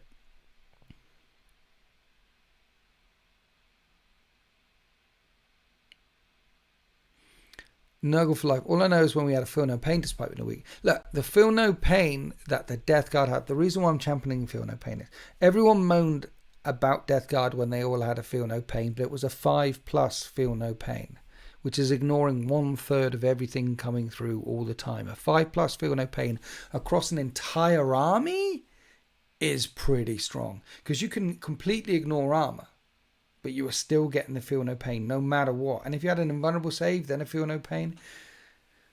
5+ feel no pain in certain units here or there, fine. 5+ feel no pain because of stratagems or health, fine. But across an entire army, a 5+ feel no pain is too strong. And I think that's why they went the other way. They were like, hey, everyone's complaining about the feel no pain, so we'll go the other. We'll go 6+ feel no pain. 6+ feel no pain. How many 6s can you roll? And those 6s are 6+ feel no pain isn't as broken, I don't think. I'm not getting Eldar in 11. And hot take, we need to be less tough as a game, and when we should just roll back to some of the 2015. Yeah, the game has got really killy. Yeah. The Eldar fix was so simple back in the day. Fate dice should have been allowed you to adjust the dice result by. Yeah, I mean, yeah. There's lots of ways they could have originally changed. This is how bad the Eldar Index 10th edition was. It was so bad that when the Codex dropped, they completely scrapped that idea. Actually, that's another marker for a good Codex. In the Index, whatever the rule was for your army, by the time the Codex rolled round and actually came out, Guard is a good example, Imperial Guard is a good example. In the Index, they had their orders thing. It's a carried over from the previous edition. And when their Codex came out, they went, actually, that's good. We're sticking with that. We'll stick with Imperial Guard. That's a good core rule. We're not messing with that one. But when a Codex rolls round and they've rewritten the rules from the ground up, you know they done fucked up. Fate dice would have been fine if it didn't trigger crits. That was it. That was the thing. Fate dice. See, that Codex Eldar has a lot of devastating wounds in it. A lot of devastating wounds. So Fate dice, just picking the dice, triggering crit. It was the evil marriage of the two of them. If there was, I mean, some codexes have hardly any devastating wounds in it at all. Like, I got Codex Emperor's Children. That's perhaps not the best one to think of because it's hardly a codex, but I don't think there's any devastating wounds in the whole book. Space Marines, there's probably devastating wounds in assault cannons and, you know, the cannons. They're actually, no, the really big tank has got some as well. Okay, some codexes don't have much devastating wounds in. Orcs don't have much devastating wounds. But then when you include a mechanic like Fate dice, and then the Eldar book has a lot of devastating wounds in. The Wraith Knight can do devastating wounds. The D cannons can do devastating wounds. They're vibro battery things, not the vibro battery things, but the other ones, they did devastating wounds. They had a lot of access to devastating wounds with Fate dice. When you marry the two together, it broke the game. So Fate dice would have been fine if they didn't trigger crits. If they'd have turned around when Eldar were winning 80% of all the tournaments at the beginning of the edition and put out a update in the manual online and just say one sentence at the top of the thing, when using Fate dice, these will not trigger critical hits or critical wounds, that would have fixed a lot. That would have, because instead of fixing the thing in the codex, they then changed devastating wounds, and then the change broke some other stuff. So then they changed it because they said devastating wounds weren't mortal. They said mortal wounds and devastating wounds. Devastating wounds were not mortal wounds, is what they said. And then they changed it back again to say, actually, that breaks loads of stuff. Devastating wounds are mortal wounds again, but they're not those types of mortal wounds. Yeah, you know what I'm saying? You know what I'm saying. Do we know what I think I know what I'm saying. You're so wise, you would make a great fire seer. You dropped 5 gifted chat. I forgive you for that slip of the keyboard. Clearly you're drunk and that accident. No, Server Skull, no.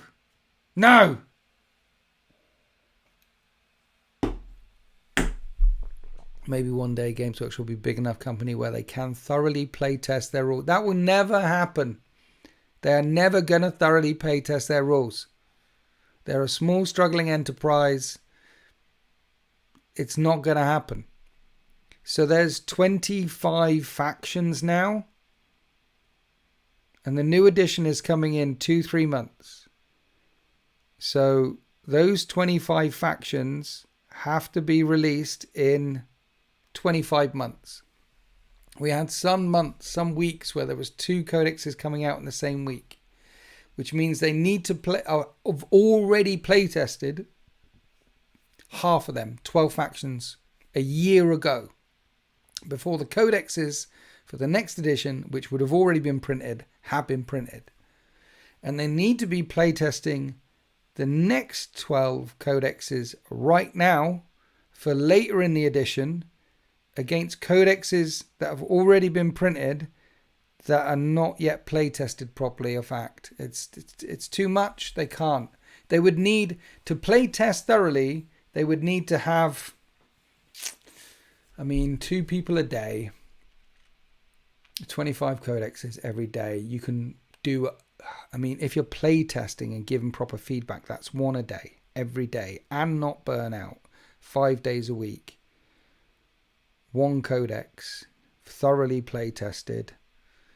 You need, let's say, 30 games. So 5 days a week, that's 6 weeks. That's 2 people, 6 weeks, 1 codex. And that's only 30 games. And really, if there's 25 factions, you need 50 games because you'd want 2 games against each faction, which is 10 weeks. And that's 2 people, and that's 1 codex. Times 25 is 250 weeks. That's 52 weeks in a year. That's 5 years. And that's 2 people. And then they need sick pay. And then you need that done in a 2-year period because of a 3-year release cycle. So you need a minimum 6 people. Sick pay, sick holidays, time off, marriage, things like that. Then a manager in charge of them. So you're talking about a department of somewhere in the region of permanently employing minimum 20 people. Minimum. On the books, just to play test 40k. And then you got Heresy, and then you got AOS, and then you got Old World, and AOS and Old World, and they won't need as. So you're looking at a play testing department of 40 people. Let's say they're all. It's Games Workshop money, so it'll be minimum wage. So that's 21,000 a year. Let's say 22. That's generous for Games Workshop. That is 1.1 million pounds a year, plus a manager. Plus other stuff. You're looking at £1.25 million a year of expenses. And someone's looked at that on the spreadsheet at Games Workshop saying, we're not spending £1 million a year. Why would we spend £1 million a year testing our own product? Why would we do that? When we can churn out our product, we can fix it after the fact. That's what game companies do. That's what video game companies do. Do you remember in the old days when you'd buy a game and it was finished on a disc and you'd stick the disc in and it would work because it had to be finished because it was on a physical thing. But now you download, and even when you get the finished game, it's not finished. It's basically still in beta test. If you come back like Cyberpunk 2027, when it came out, pants. Now Cyberpunk 2077, after the patch 2.0 with the Liberty thingy bob, it's now one of the best RPGs of all time and sold over 40 million copies. Cyberpunk is amazing, etc., etc.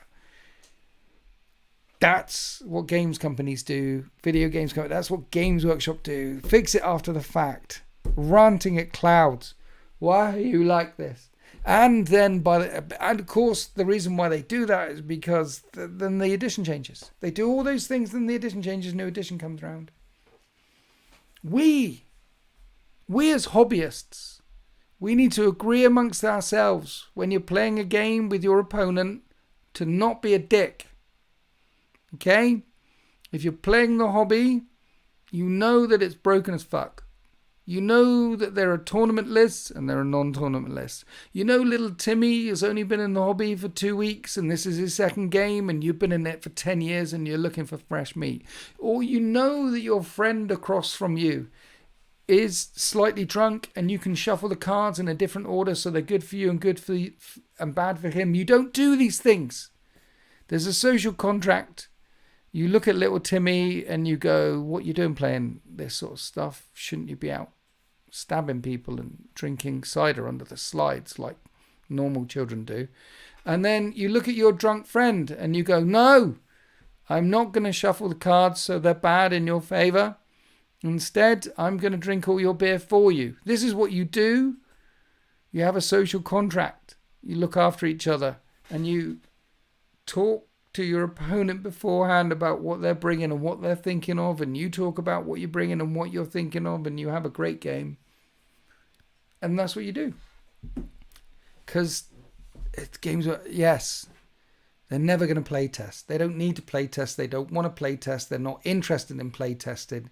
They're just interested in serving product, consume next product, move on to next product. That's what they're interested in doing.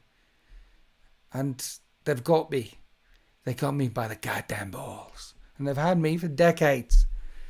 Endless problem as long as they insist on ignoring a standardized rule set that crosses. What they could do is release the rules free and online. Or not even free. Imagine if the Warhammer app actually had the rules in it. So like you go into the store, you buy your miniatures, you ask, you say, hey, how do I get the rules from this game? Well, you need to buy an app. We all pay for apps anyway. You could become a member to Winter's SEO, help pay for my mortgage and the cat food and help support my family. In return, if you become a tier 3 channel member, you'll get an extra battle report every single Winter's Wednesday and your nipples will be hard. And you'll get +1 internet point. That's what you get if you become a tier 3 channel member. My nipples are erect right now. You can get all these things. You can give your money to Bezos. You can give your money to Netflix. We're used to subscriptions. If there was like a $6.99 thing on your phone, the app, and then that was the codexes. It's just now you need the book and the app and the thing. But imagine if in the app there was a free rule section, and that was the core rules and then the base index stuff, right? So get the app for free. There's your rules and there's one detachment in there. That would be amazing. And then if you paid the monthly subscription, then you get all the codexes and you get all the detachments and it gets updated for you regularly in real time. They would sell a lot more. They would sell a lot more. If Warhammer Plus subscription gave you all the rules online all the time. See, how many codexes have you thought about, or models that have you thought about? Guys, this is a serious question now. Serious question. Lock in for this one, guys. Listen. You own a couple of codexes. I own a couple of codexes. You own some codexes, but you've seen other miniatures and other detachments in other battle reports or on the Warhammer community website. You've seen other stuff out there, and you thought, oh, that would be interesting. You've seen a little detachment. You've seen a combat patrol, and you're like, oh, that's interesting. But that's not my faction. That's not what I don't. And sometimes it's so interesting you buy it anyway. But imagine if you saw that model, saw that mini, saw that combat patrol, saw that thing, and then could immediately go online to Warhammer Plus, have a scroll through and read the rules for it. There's going to be some occasions when you do that, right, chat? There's going to be some occasions where you see a model, you see the things, and if it was access on your phone, you could go in there and see it and go, wow, that sounds good. That sounds like my cup of tea. I'm buying that because it was on here. I think people would experiment more. I think they would try more. I think they would think about ally stuff more. I think it would only encourage more sales. New Recruit has got me to buy a lot of more Warhammer than I should have. I rest my case. New Recruit, which Games Workshop have tried to shut down on more than one occasion, is increasing Warhammer sales.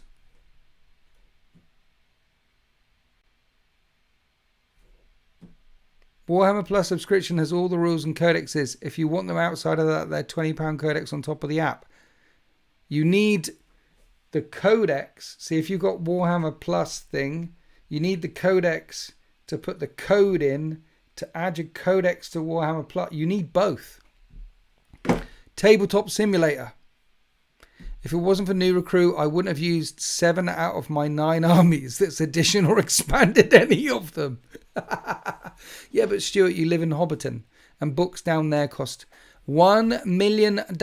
We think it's expensive up our end, but it's more expensive up your end. Also, you're hanging on because you're in the upside down. So you haven't got time to read because then you might fall off.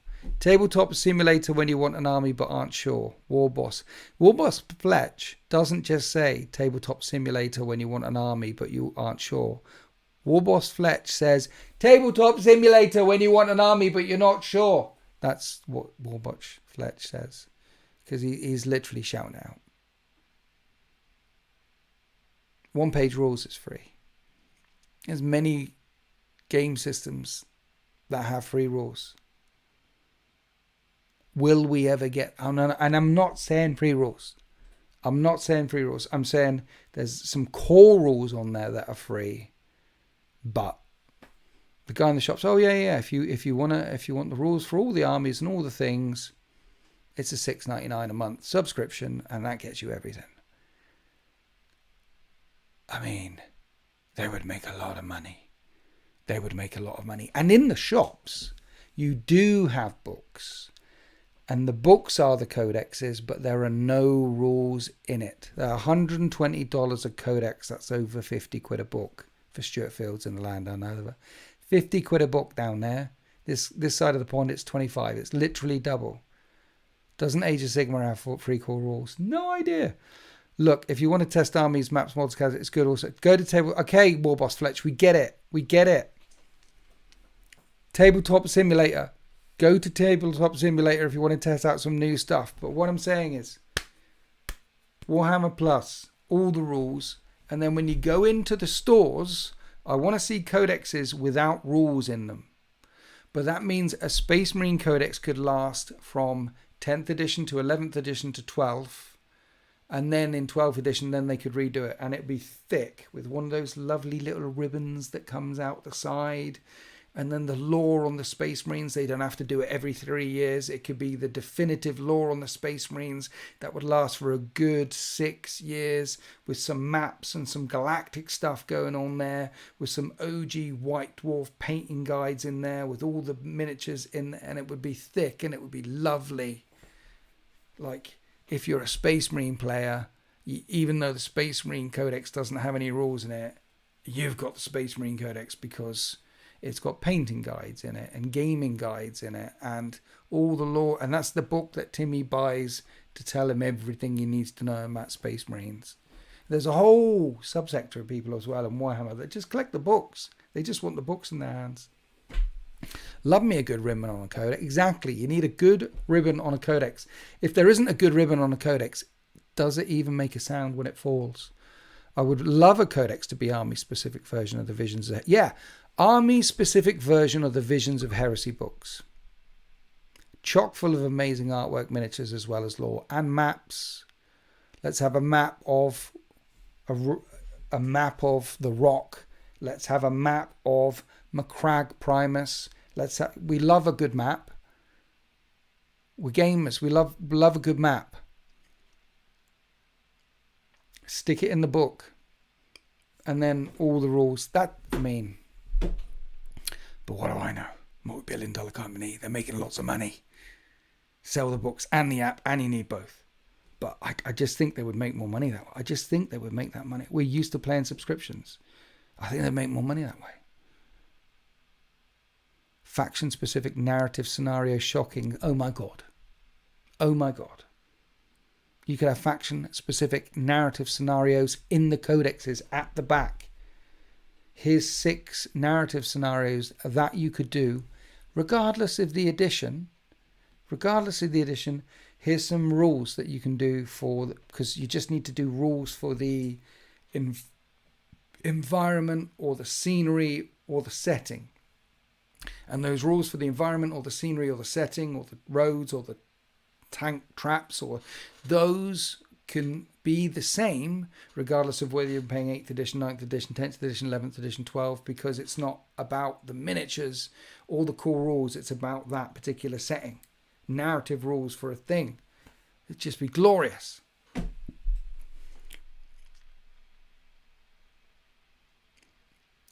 I mean, you're not lying.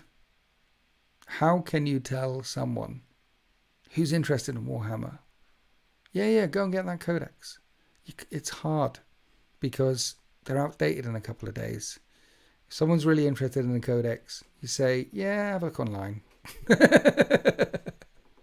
Plus, you can't recommend the Guard Codex or the Admech Codex anymore because it's just not valid. It's been revalidated, invalidated, upscaled by Games Workshop themselves, which is another. It's just, if Timmy goes into a store, buys Gene Stealer Cults now and reads it and goes to play it, he'll go to his first local gaming store, and the first thing the person will be saying opposite him or tournament, he'll be saying, that's not how you do that. That's not how you do that. That's not how you do that. All these rules that you've learned with your friend Steve over there for the last 6 months, they're all invalid. They don't count anymore. It's another argument why it should be digital. What makes a good codex is the fluff, not the rules, not the detachments, but fluff. Yeah. Exactly as you say, the visions are there. Dude, codices with enough background for collectors to... I know. Yeah. Visions of Heresy type codexes with fluff, narrative, background, a collector's theme, things that collectors would collect. I think we'd buy... if they did them well, and Games Workshop can do a good book, the old Imperial Armor, the old Black Books for Horus Heresy, the Visions of Heresy itself. Games Workshop, they can do a lovely book. A lovely book. Turn them into lovely books. We would lap them up.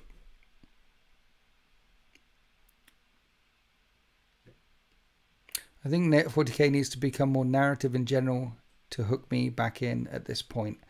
Yeah, I mean, 10th edition was definitely the tournament edition.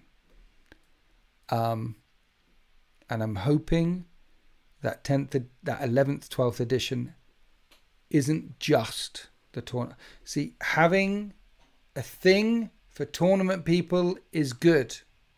We need that. They're whales. They spend a lot of money. They help keep the hobby alive. And it's an interesting way to play.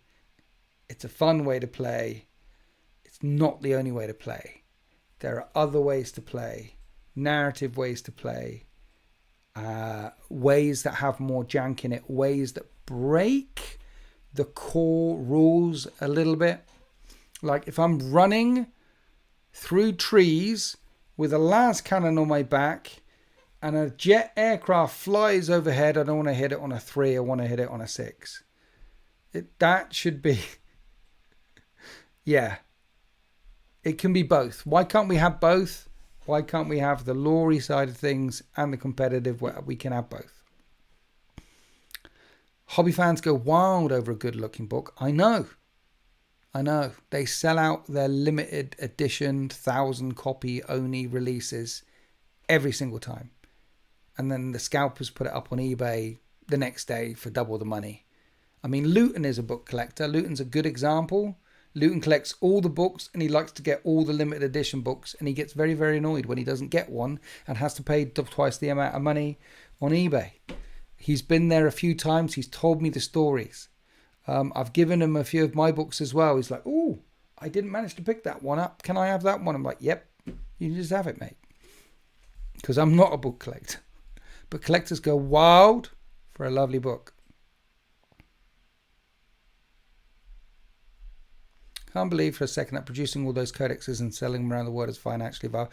It must be financially viable to do what they're doing. Otherwise, they wouldn't be doing it. They must make X amount of money in book sales, whatever that X is. And that X is higher than the Y to produce them. X exceeds Y. That's why they do it. And the Iron of the Spoon, thank you for your 23 months, at tier 3 as well, which means you get to see an extra battle report every single Witness Wednesday. Tomorrow, Heresy. And you also help support my lovely family. Thank you. You are an absolute legend. Thank you for 23 months. I literally wouldn't be here without you. People like you helping support me. Thank you. Out of curiosity, what do you think of the Crucible of Champions character creations? My first thought on that when it came out was, nice. I'm glad that Games Workshop have finally got round to this. It's late in the edition. As soon as the edition changes, people won't be doing it anymore. It should be in the main rule book. There should be something in there. Like I say, in the main rule book, the core rules should be the core rules. And then afterwards, there should be a section for narrative casual gaming. And in it, rules on how to do narrative fluffy things, like character creation. And then there should be a section on match play, tournament play. And a couple of pages in the match play, tournament play says, right, okay, we don't use these rules, we do use these rules. We do use the rule of 3, whereas in the narrative fluffy things, we don't use the rule of 3. If you want to bring 10 tanks, you can bring 10 tanks. At a tournament setting, you can't bring 10 tanks. It should be baked into the main thing, not some late release that comes out much later in the edition. I think it's good. I think it's nice. I think people are interested in doing it, but it certainly isn't something that it's gonna, like boarding actions. The boarding, it came out and people played it for a while. It was really good fun, and then the edition changed. We've got the same thing here. We've got champions, character creations, and also here's the other thing about it. Have you immediately seen some of the memes online for what some of the people have done with the champion character? It isn't a tool that some people have used to make the most narrative, fluffy things they could with a guy with a sword. It isn't that. Well, it is. It is. Some people have used it to do, but it's also turned into the most sweaty, ridiculous Tau suits with 28 guns. Heavy Locust destroyers with 2 massive Gauss Reaper cannons and an arm with a score pick. There's some ridiculous things in there. Ridiculous.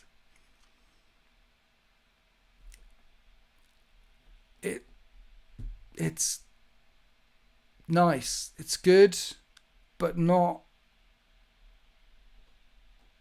I mean, again, they didn't think it through. They didn't think it through. Knuckle for Life has been a member for 36 months. Absolute legend. Thank you. Courtesies will always be sold. They don't pay VAT on them. And I would say more players buy them than don't. Yeah. I think the codexes will always be sold. But if they release codexes without rules and made them collector's edition things that are lovely, and then the rules are all online, I think it'd be better for the hobby. I think they might actually sell more stuff. That's me. I could be wrong. I'm just a guy. I'm just a dude talking to another dude, playing another dude.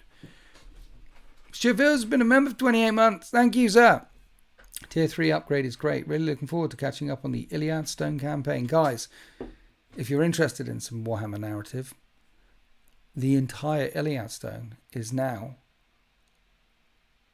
available for Tier 3 channel members, and it is the greatest Warhammer 40k narrative campaign ever written and ever played, and it's available if you're a Tier 3 channel member. All the campaigns are up there if you're a Tier 3 channel member. There's many campaigns. The Necromunda stuff, Belt Holes, the Silver Cage, there's loads. And yeah, jump in.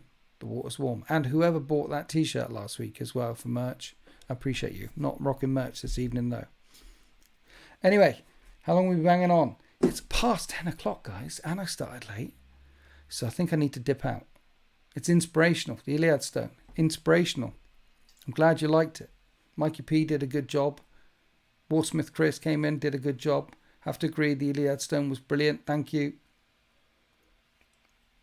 I really enjoyed making it. I'm looking forward to making part 2 at some point. T-shirt and join the Mug Club. Were you the T-shirt and join the Mug Club? You're absolute legend. The banter was really funny. Yeah, playing 40k with friends. Just, it's why I've been doing it for so long. I love playing 40k. Bantering with friends in a room, throw dice around, and ridiculous things happening. It's just, it's fun. It's just plain fun. Yeah. Actually wearing it now. It came yesterday. Raging Horn, you're an absolute legend. Thank you for buying the t-shirt. Thank you for your ongoing support. I'm pleased to hear that you've been released from hospital after your penis reduction surgery as well. Oh yes, next week is the beer stream. 17th of March, we're doing a beer stream, beer live stream. I don't play Kill Team, no, sorry, CT. No, I've got too many models to want to play Kill Team. If I want to break out some Warhammer, like play with a little bit of models or lots of models, it's going to be a lot of models. So I don't play Kill Team at this time. Love the Iliad Stone. Good. If anyone on holidays from New Zealand, UK, beer stream. We're going to do a beer stream. Guys, right. Next week is the bit. We're doing a drunk stream. What are we drinking? Is it going to be wine? Is it going to be cider? Is it going to be tequila on the rocks? Is it going to be gin and tonics?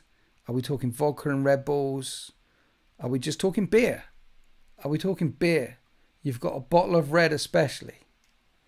Like Stuart Fields has taken a whole day off work for this one next week as well. Thank you, CT. I appreciate it. Your last edition was second. That's old, brother. Old. But I'm glad you enjoyed the channel. And thank you. You can't do a drunk stream. It's Wednesday morning, you madman. You can do it on where you can start drinking in the morning, take the day off work. Cider and tequila. Pink Horus, no. We drink every time you go off target. If we drink every time I go off target on a drunk stream, you guys are going to be rolling around the floor vomiting by the end of it. We can't do a drunk stream with every... If we did a drunk team, drink every time I go off target. If we drink every time... No. I don't know. Beer. Water is school night, but I'm still out. Okay, you're not... No, Raging Horn, you're in recovery. You're not allowed to drink, okay? You stick to the meth. I'm doing buzzballs and coke. What am I drinking next week? Wine, beer, cider? I don't know. There seems to be disagreement about what we should all be drinking. So I'll figure something out. Champagne? Champagne. Or well, not champagne, but some caviar or something. You know, the cheaper, crappier $4.99 stuff. Drink every time we'll yell. If we drink every time I yell at a cloud, you'll be falling on the floor by the time of the live stream as well. So we can't do that. But we will do a drunk stream next time. Next Talkie Tuesday live stream. We're going to drink together. It might last. I'll try and get on a little bit earlier because it might last a little bit longer. Inappropriate things will be said. We also need some themes. So I need you guys to come along with a couple of themes as well, because I'll be off target all over, and I'll have a pad and a paper here. And if you're like, look, can we finally talk about this subject? Then we can deal with a certain subject. We can try and deal with about a certain subject for like half hour, and then go off all over the place, and then try and, some kind of themes will help. I need your help to lock in next week if we're doing a drunk stream. Just come along with some ideas and questions, okay? I'm not saying I'm going to answer all the ideas and questions. I'm not saying I'm going to answer any of the ideas and questions. But I need you to help me try and focus while I'm drowning in alcohol next week. Please. Thank you. Thank you for joining this week's Talkie Tuesday live stream. I'll see you next week. Next week's Talkie Tuesday drunk stream.